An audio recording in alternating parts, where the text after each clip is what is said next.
네, 다 오신 줄 알고 시작하겠습니다. 오늘 32조 교회의 질서와 권징이고요. 다 같이 한번 읽어보겠습니다. 우리는 교회를 다스리는 자들이 몸된 교회를 유지하기 위하여 어떤 질서를 세움이 유익하고 좋은 것일지라도 그들은 항상 우리의 유일하신 주인이신 예수 그리스도께서 명령하신 것에서 벗어나지 않는지를 살펴야 한다는 것을 믿습니다. 그러므로 우리는 하나님께 드리는 예배에 도입되어 어떤 방식으로든 양심을 속박하고 강요하는 모든 인간이 만든 고한물이나 규범들을 배격합니다. 우리는 조직 조화와 일치를 보존하고 증진시키며 하나님께 순종하는 모든 신자들을 지키기 위해 적합한 것만을 받아들입니다. 이 목적을 위하여 권징과 출교가 하나님의 말씀에 따라 시행되어야 합니다. 네.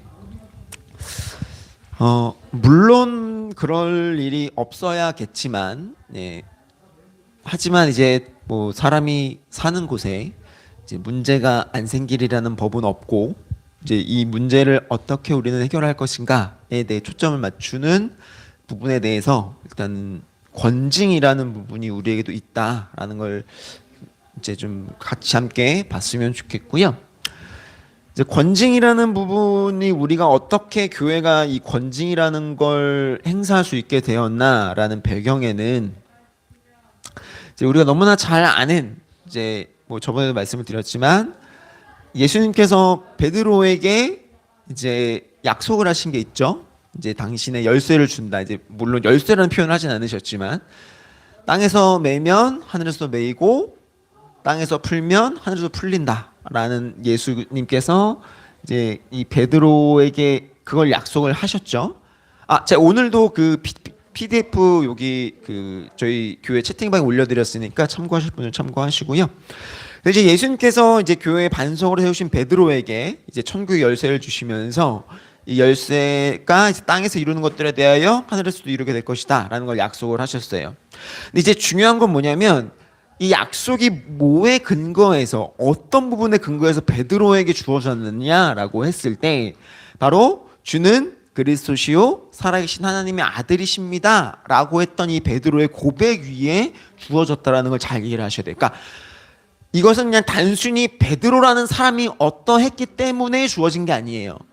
뭐 베드로가 뭐 첫 번째 제자였기 때문에 뭐 베드로가 뛰어난 믿음을 가졌기 때문에 뭐 이런 부분에서 주어진 것이 아니라 실상은 베드로를 위시한 예수님을 믿는다고 고백하는 모든 이들에게 주어졌다라는 걸로 이해를 하셔야 돼요. 이건 그러니까 그러니까 이게 잘못 베드로의 어떠함으로 이어지게 되면 이제 로마 교회로 넘어가게 되는 거죠. 로마 카톨릭과 같이. 그래서 이제 주는 그리스도시요 살아계신 하나님의 아들이십니다라는 이 놀라운 고백. 그러니까 베드로의 고백이었기 때문이 아니라 이 고백이었기 때문에 주어졌다라는 사실을 이해를 하셔야 되고 이것이 어디로 이어지는 거예요? 그렇기 때문에 이것이 교회로 이어지는 거예요. 네. 왜요? 교회도 동일한 고백을 하잖아요. 그렇죠? 우리에게도 이 동일한 고백이 주어지기 때문에 우리도 이제 이 동일한 고백을 하게 되기 때문에 하고 있기 때문에 이 놀라운 하나님 예수님께서 부여하신 이 천국 열쇠의 권한이 교회에게도 주어졌다. 라고 확장을 시켜셔야 돼요. 베드로로 확장되어진 개념이 아닙니다. 이거는 이 베드로가 했던 이 고백에 의해서 확장되어지는 개념으로서 교회에 권한이 주어졌다라는 거예요. 어떤 권한? 영적 재판권.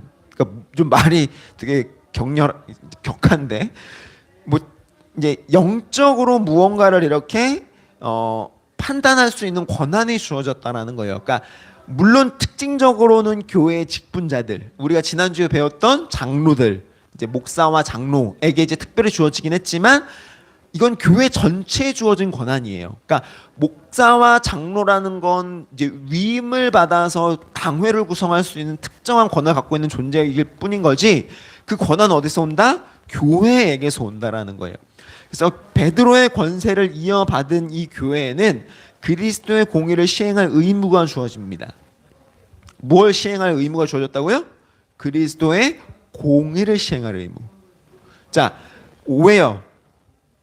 왜일까요? 교회 안에 왜 그리스도의 공의가 시행되어야 돼요? 왜요?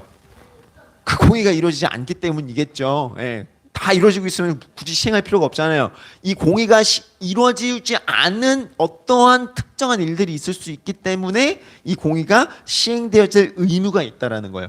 그래서 이제 그리스도의 권세를 위임받은 것은 교회로 하여금 영적 문제에 대하여 영적 문제가 생긴다라는 거예요. 하나님의 방식으로 치리해야 할 것을 의미하는 것이며 성경에 반하는 모든 문제들에 대하여 교회는 적극적으로 권증을 해야 한다라는 부분이 있는 것이고, 이는 세속적 권한에 따라 사법적 처리를 하는 것이 아니라 영적 차원에서의 처리를 의미한다. 이게 굉장히 중요해요. 이제 뒤에 다시 한번 더 자세하게 설명을 드릴 거고요. 그래서 그럼 권징이라는 게 도대체 뭐냐라고 했을 때 권징의 원리를 좀 이해를 하시면 좋을 것 같아요. 그래서 하나님의 섭리와 사회의 모든 제도가 필요한 것은 인간의 타락으로 인한 문제를 해결하는 것이기 때문이었다. 자, 사회에는 제도가 있죠. 어떤 제도가 있어요? 국가라는 제도가 있습니다. 그렇죠? 국가라는 제도는 이제 이 공동체, 이 대한민국이라면 대한민국의 국민이 이제 살아감에 있어서 발생되어지는 다양한 문제들을 조율하고, 그렇죠? 또 때로는 치안하고 이런 것들을 해야만 하는 곳이 국가예요. 그리고 또한 교회가 있죠. 교회. 왜요? 교회도 공동체이기 때문에 공동체로서 모여야 하는 이 구성원들이 이 구성원 안에서 문제가 생길 수 있기 때문인 거예요. 하다못해 이 구성원의 사회 구성원의 최소 단위가 뭐죠? 우리가 아는 바 가족이죠. 예. 가족 안에서도 이런 문제는 발생을 해요. 어떤 문제 발생하죠. 예. 그래서 여러분들 자녀들과 뭘 해요? 딜을 하잖아요. 네가 이걸 하면 이걸 해줄게. 그렇죠? 뭐 물론 암묵적인 딜도 있지만, 그렇죠? 그러면서 가족 안에서도 무언가 문제가 있을 때 그걸 해결하기 위해서 가족 안에서 가족 구성원들끼리 그 규칙을 세우게 되잖아요. 그 동일한 거예요. 그러니까 그게 확장된 게 국가고 교회도 마찬가지로 그런 역할을 해야 된다는 거예요. 교회도 그래서 그 교회를 같이 한다라는 거죠. 그렇기 때문에 그리스도의 구원의 교훈이 교회의 영혼이라면, 자, 말씀이 이제 교회의 영혼, 이제 사람으로 따지면 영혼이라고 한다면 권징은 뭐냐? 근육의 역할을 한다는 거예요. 자, 근육은 몸을 어떻게 해줘요? 지탱해주죠. 네. 뼈와 피와 살들을 붙들고 있어준단 말이에요. 이해가 되세요? 그러니까 우리의 몸이 구성되어 있는 게 뭐 물도 있고 피도 있고 뼈도 있고, 그쵸? 여러 가지가 있는데 그 중에 근육이 하는 일이 뭐냐면 그것들이 흐트러지지 않게끔 붙잡는단 말이에요. 굉장히 중요한 역할이죠. 그러니까 권징도 그만큼 중요한 역할이라는 거예요.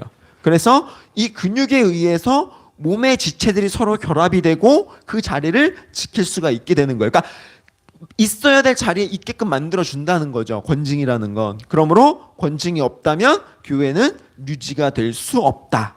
그러니까 권징을 해서라는 의미는 아니에요. 이거는 권징이라는 이 개념 자체가 있음으로 말미암아 교회가 유지가 될 수 있다라는 것이고, 그래서 권징은 어떤 단계를 거치냐? 첫 번째, 개인적인 충고를 합니다.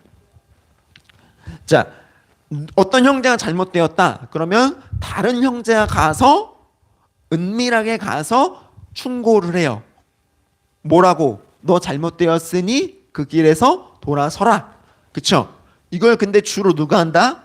목사와 장로가 한다.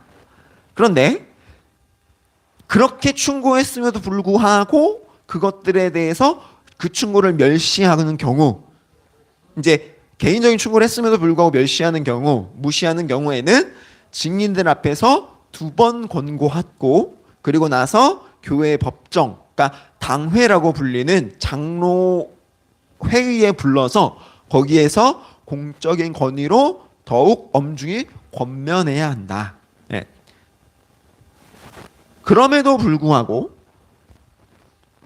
거기 당회입니다. 이거 왜 체크가 안 돼 있냐? 당회예요. 죄송해요.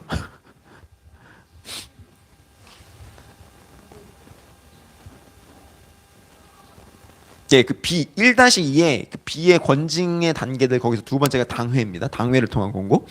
세 번째는 그럼에도 불구하고 이 권면에 따르지 않을 경우, 장로회의에 당회에서 결정한 내용에 대해 따르지 않을 경우 그를 교회를 멸시하는 자로 여겨 신자들의 교제에서 내어줬을 것을 그래서 명하셨다. 이건 이제 말씀에 나와 있는 부분이니까 한 번 더 성경을 보시면 좋을 것 같고요.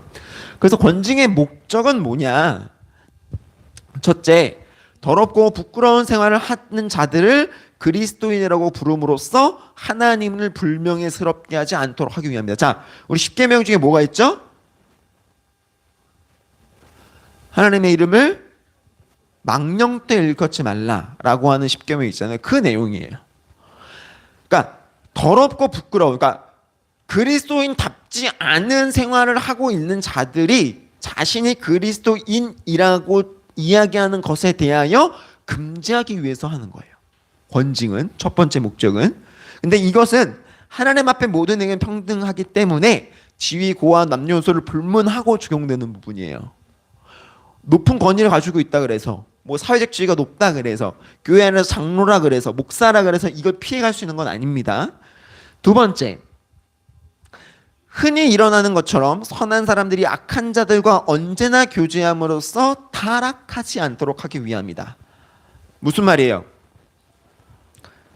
인간의 성향은 올바른 것에서 그른 것으로 가기가 쉽죠. 네. 착한 사람을 교화시키는 게 쉬워요. 착한 사람이 나쁜 짓을 하는 게 쉬워요. 상식적으로. 네. 후자가 더 쉽죠. 네. 어쩔 수 없이. 왜냐? 우리는 그런 본성을 가지고 있기 때문에. 이런 부분들에 대하여서 미리 예방하기 위함이라는 거예요. 세 번째, 자신의 비천함에 대해 몹시 부끄럽게 여기는 자들로 하여금 회개하도록 하기 위함이다. 그러니까 여기까지 가면 다행인 거예요. 여기까지 가면 그걸 부끄럽게 여길 줄 아는 단계까지 가면 다행인 거고, 그래서 몹시 부끄럽게 여기는 자들로 하여금 회개하도록 하기 위함. 그러니까 권징을 통하여 그가 회개해서 뭘 하는 거예요? 다시 돌아오게 만들기 위함이라는 거예요. 권징의 목적은. 네. 그래서 우리가 징계를 받음으로 스스로 잘못 이해하기에 적합한 존재이기 때문에 라는 부분이 있고 권징의 한계, 그러니까 뭐 한계라기보다는 그러니까 결국 우리가 권징을 어디까지 제한을 두고 해야 될까라는 건데, 교회 권징은 하나님의 공의를 닮아 있어야 합니다. 무슨 말이냐? 자, 제가 예전에 우리 이제 이 하나님에 대한 하나님의 속성에 대해 이야기를 하면서 이제 우리 벨지고 신앙국에서 이걸 배우면서 하나님의 속성에 대해 이야기를 하면서 하나님이 어떤 분이시다라고 했을 때 하나님의 공의하심에는 어떤 속성이 있다 그랬어요? 하나님의 공의하심에 그분의 공의로움과 함께 그분의 사랑이 함께 있어야 된다고 말씀을 드렸어요. 하나님의 공의에는 그냥 단순히 하나님께서 그 당신의 의의를 드러내시기 위한 어떠함만 있는 것이 아니라 그 의의를 드러내시기 위하여 당신의 사랑을 그 안에 같이 부여하셨다. 그러니까 하나님의 공의는 하나님의 사랑과 불가분의 관계라고 말씀을 드렸어요. 그래서 이 교회의 권징이라는 건 하나님의 공의를 닮아 있어야 된다는 거예요. 우리가 권징을 시행을 했을 때 하나님의 사랑, 그러니까 무슨 말이냐면 하나님의 자비하심이 그 안에 없으면 안 된다는 얘기예요. 그러니까 이 말을 다시 한번 설명을 드리면 우리가 누군가에게 잘못되었다를 이야기를 하고 결국 마지막까지 갔을 때 출교를 시키게 되잖아요. 그렇죠? 그 출교를 시켰을 때에서라도 그가 다시 돌아올 수 있는 길을 마련해 두어야 된다는 거예요. 그리고 그와 계속해서 그를 권면해서 교회로 다시금 돌아올 수 있게끔 그에게 권면하고 그를 위하여 기도할 수 있는 곳이어야 한다라는 거예요. 그게 권징이라는 거예요. 이해가 되세요? 그러니까 단순히 그냥 너 이거 잘못해서 이렇게 했으니까 너 끝이야 라고 해서 내보내는 게 권징이 아니라고요. 이해가 되세요? 그걸 잘 이해를 하셔야 돼요. 그래서 온유함이 함께 작동이 되어야 되는 것이고, 그렇기 때문에 지나치게 엄격한 형벌을 주는 것을 지양하고 교회의 사랑을 그들에게 확증시켜 주어야 한다는 거예요. 네, 거기 적어주시면 돼요. 엄격한 형벌을 지양하고 교회의 사랑을 그들에게 확증시켜 주어야 된다는 겁니다. 그러니까 우리가 이제 흔히 말하는 그 첨단이라고 했을 때 첨단이 뭐예요? 그 뾰족한 끝에 있는 그걸 말하는 거잖아요. 예. 그러니까 그 가장 끝에서 가장 아주 날카롭게 있는 거기 위에 서 있으면 안 되는 거예요. 교회는. 교회는 항상 어딘가 뭉툭하게 무언가 이렇게 올려져 있을 수 있는 곳이 있어요. 왜냐? 우리가 무언가를 아주 날카롭고 아주 엄중하게 우리에게 무언가를 잣대를 들이대기 시작하면 여기 남아있을 수 있는 사람은 없어요. 사실은.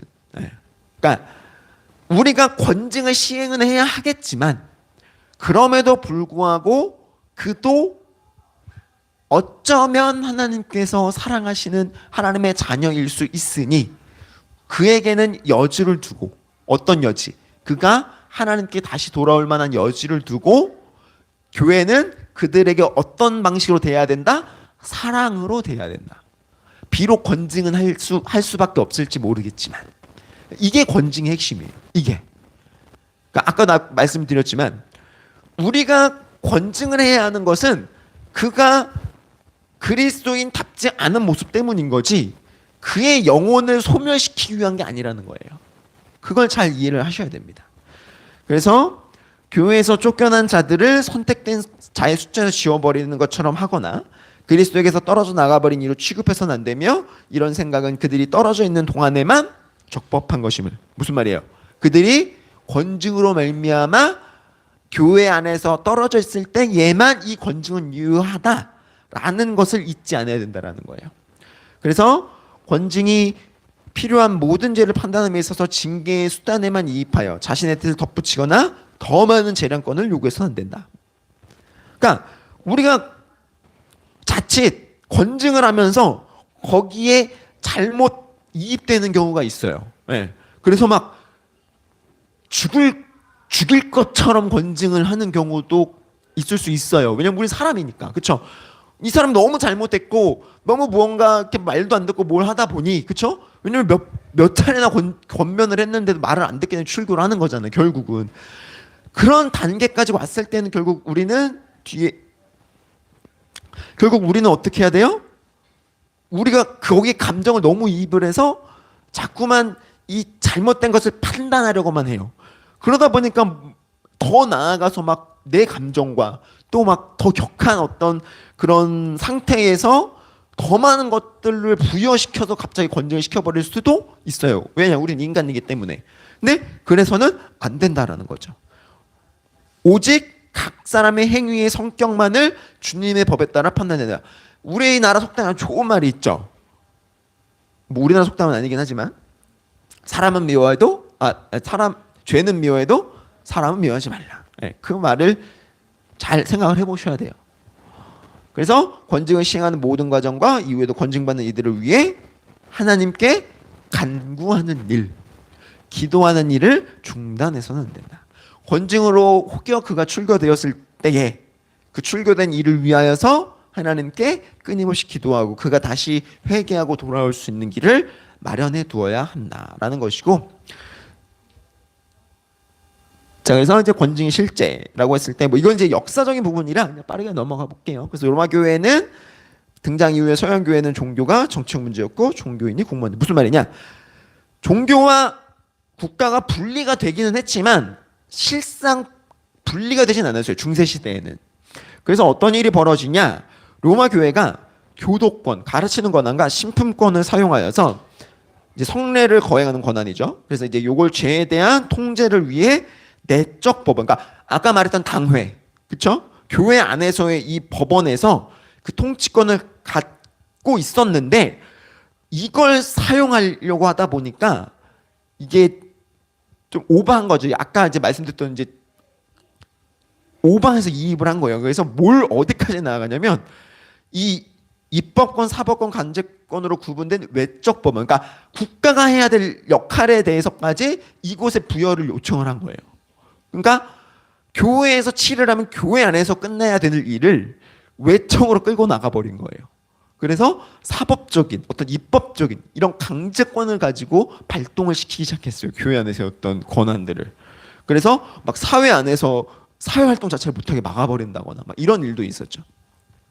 그래서 이제 이와 같은 주장을 통해 국가는 교회보다 도덕적으로 열등하기 때문에 국가는 반드시 기독교적, 특히 이제 교화 로마 교회에 적용해야 된다라고 주장을 하고 교회가 처벌을 원한다면 국가가 처벌을 해야 된다라는 식으로 주장을 하기 시작했죠.